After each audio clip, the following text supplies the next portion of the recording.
Hello, welcome to the Death by Disney podcast. I'm your host, Adam, and on this podcast, I attempt to review every single movie that Walt Disney has ever made, and we are trying to do it chronologically. So, I don't know what episode this is, maybe the 19th, 20th, I don't know. But that means that today's episode is called The Sword in the Rose. That is the title of the movie I am going to be reviewing today. You might think to yourself, what is The Sword in the Rose? So, I think the Wikipedia synopsis is as good a description as you're going to get. The Sword in a Rose and the Rose is a family adventure film produced by Pierce Pierce and Walt Disney and directed by Ken Anakin. The film features the story of Mary Tudor, a younger sister of King Henry VIII of England. Based on the 1898 novel When Knighthood Was in Flower by Charles Major, it was originally made into a motion picture in 1908 and again in 1922 as When Knighthood Was in Flower. The 1953 Disney version was adapted for the screen by Lawrence Edward Watkin. The film was shot at Denham Film Studios and was the third of Disney's British productions after Treasure Island from 1950 and The Story of Robin Hood and His Merry Men from 1952. So, with these films, these Disney films, I like to give you a little bit of trivia because I think it makes the movie more interesting. Although, unfortunately, this is not a widely popular Disney film, so it's not something that stuck in people's minds. So there, on the Internet Movie Database, there are literally two pieces of trivia, which is crazy because, you know, the more popular films have thousands of pieces of trivia to pick from. But it's kind of interesting. Walt Disney greenlit this film because he thought that it would be nominated for the Best Picture Academy Awards award at the 1954 Oscars. It wasn't. And I don't know if it deserved to be nominated or not. I don't know if 1954 was a really good year for movies or not. But I'm not surprised it wasn't, because it's entertaining, but it's not a great film. But I'm getting ahead of myself, so now I'm going to tell you about the review. I'm going to read the review I wrote after watching this film.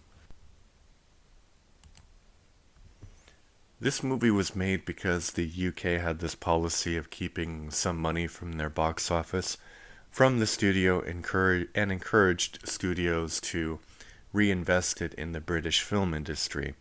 This movie was not a success at all, and it's kind of hard to say why. It's the story of Queen Mary of England, King Henry's sister. The story is that Lady Mary is this very free-spirited woman with a lot of personality, and she has this very nice relationship with her older brother, who is King Henry VIII. Eventually, it transpires that for reasons of politics, the king wants to marry his sister off to the King of France.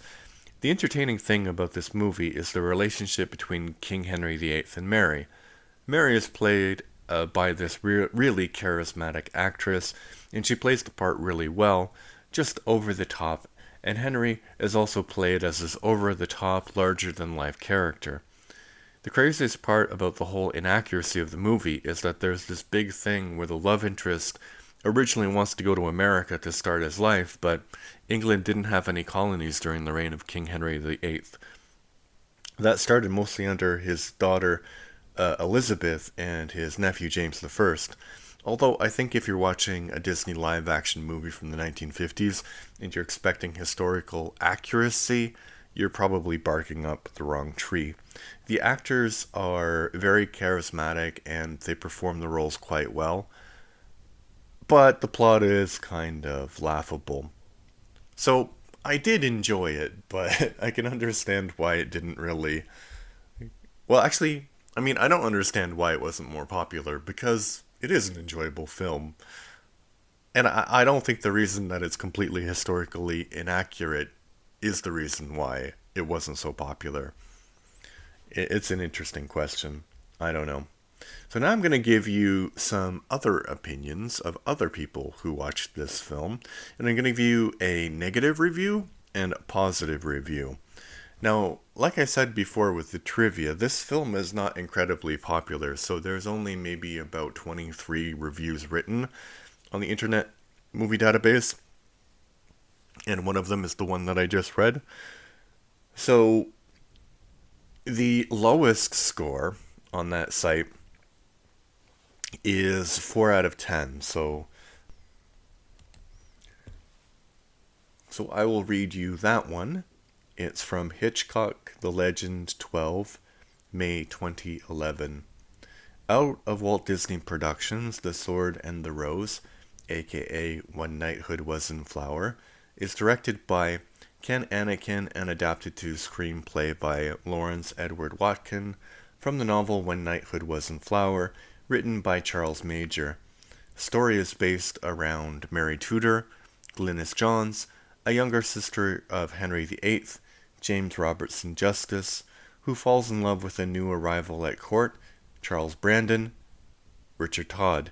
This severely upsets the Duke of Buckingham, Michael Gough, and it sets in motion the wheels of jealousy and political shenanigans. The source material had already inspired two films to be made in 1908 and 1922, suggesting that as a story it has much to offer. But although it's undeniably colorful with great costuming and good acting performances, it's a dull affair all told. It doesn't even have historical accuracy to fall back on as an excuse for how lackluster it is. The romance is lukewarm, and there is never any exciting payoff as regards the battle for Mary's love between Buckingham and Brandon. There's fun value in Justice's take on Henry VIII, while the sets are exemplary, but even allowing for it to be a Disney family effort, it's a film that can bore both adults and children alike. 4 out of 10. I disagree with that. I guess what they're trying to say is that you can't blame the badness on the fact that it's historically accurate, because it's not. But I think that there are lots of things that you can, like, it's kind of a truism that truth is stranger than fiction. So often you hear stories of directors who will remove bits of things from, like, biopics, which happened because the audience wouldn't actually believe it. And I don't think that's what happened here. They just went a little bit crazy. They were just doing a costume drama, and they had these great characters, and they didn't really think about historical accuracy whatsoever. Alright, so here is a positive review of the film. This is 10 out of 10. Delightful movie for the whole family by Spotless 182520, January 2012. After reading all of the negative reviews of this movie, I just had to give my opinion.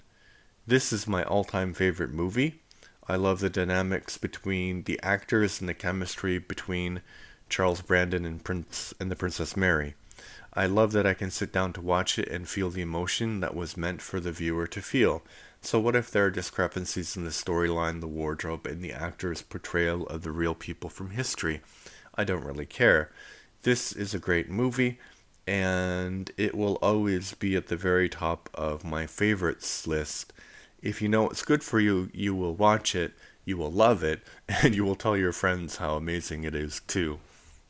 Well, obviously they liked it a little bit more than I did, and that's okay. I think one thing to remember about movies is that it's a very subjective experience. You might really like a movie, and then you show it to somebody and they don't like it, and you're like, oh, why can't you like it? This is amazing. But, not everybody likes peanut butter. Not everybody likes Greek yogurt. There's lots of things that people don't like. It's just a question of taste.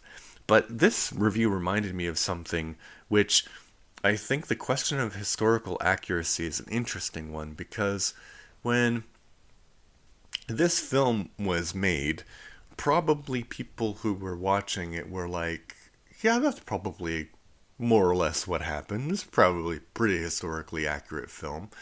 but we can't. It's kind of like, what was that movie called? A Knight's Tale, the one starring Hugh. I forgot. The film was called A Knight's Tale. Uh, the guy who played the Joker in Batman Returns is in it, and basically it's like talking about Chaucer and the times of Chaucer as if it was like modern rock star kind of thing. So I think that this Disney film, is kind of like that. It's an interpretation of history. It doesn't necessarily have to be accurate. I think the problem when films can get in trouble is when they present things that seem to be historically accurate. So if you didn't know anything about the story, you would kind of guess that it's true. And a good movie example of that, which recently came out, is called The Favorite, starring Olivia Colman. So it's a great movie, it's well acted and all of that, but a lot of stuff in the movie is just flat out not true, right? So the common viewer of that would watch that, and it's presented as being a sort of historically accurate costume drama. So the common viewer would watch that, and they would think like, "Oh, this is accurate," because most people are not gonna like read about Queen Charlotte or whatever. So I think that there's different expectations when you're doing an historical film. So a movie like this, which is like completely fun and it's kind of like romance and it's for kids, can be a little bit more historically inaccurate than something that's for adults. It's a costume drama and it's trying to present you with a story, real people from history who really existed. I don't know, what do you think? You can leave your comments about that in the show notes on Spotify. I'll change the question to reflect what I asked you, and if you can answer me, that would be really, really great. And I will, maybe in a future episode we can come back to this topic, because obviously Disney does do a lot of historical dramas, so it's always interesting to examine where the line between entertainment and education is in historical dramas. But alright, I am going to leave you with a little bit of a preview from next week. I'm going to tell you what I'll be talking about. The movie I will be talking about is The Living Desert. Yes, The Living Desert. So stay tuned for that lovely film next week. Thank you, and subscribe, leave a review, do all of those wonderful things, and I'll talk to you next week. Bye.